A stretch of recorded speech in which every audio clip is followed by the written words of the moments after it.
Ang ikatlong wika nesens. Inang.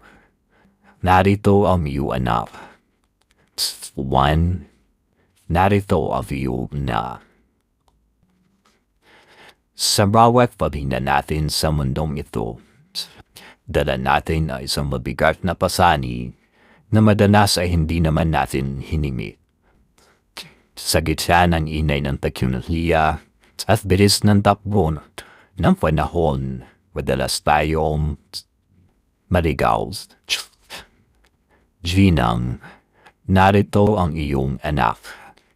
Isang pagpapakilala sa ating sarili sa harap ng ating inang bayan at sa mga magulang na nagkandak umbas sa pagtatrabaho.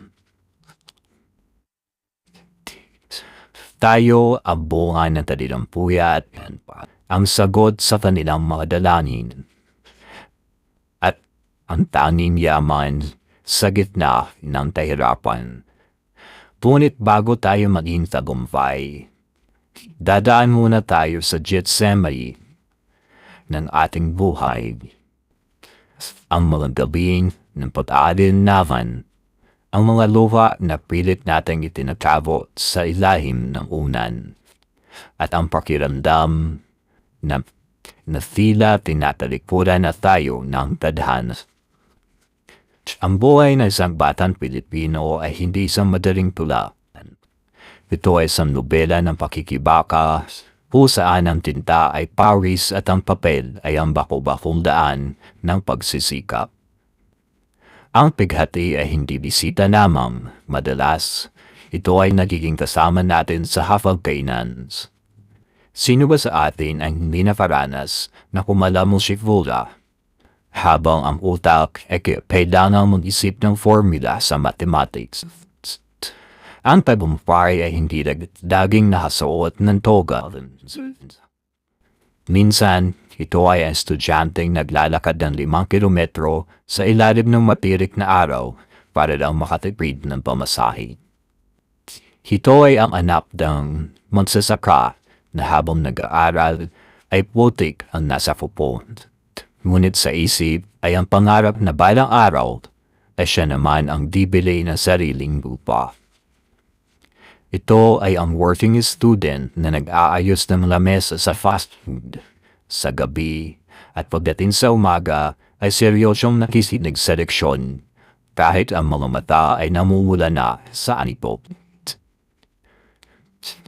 Ang mga kabiguan natin ang mga bagsak na marka, ang mga nausdot na pangarap, at ang mga pagkakataon tila sinarana sa ating mukha ang pinto ng oportunidad ay hindi dulo ng ating prenso. Sila ang mga datay na nagpapadibay sa ating balat. Paano nga ba bumamon sa ritens pagkakadap mo? Dito napupuwa sa isang iglap na himala. Ang pagbamon ay nagsisimula sa pagtanggap na tayo ay tao zamang, marufot, nagkakamalis, at napapagod. Ngunit ang pagiging Pilipino ay may kakaibang sining ng pagtindi. One, narito ang iniina, ang ating pundasyon, ang ating tinagmunan, ang ating inspirasyon. Kapag pamagda na, lumingon ka sa iyong pinandalinan. Ingnan mo ang mga kamay ng injina, nakalyado na sa pagdadapan ng damis na iba, para lang may pambili ka ng libro.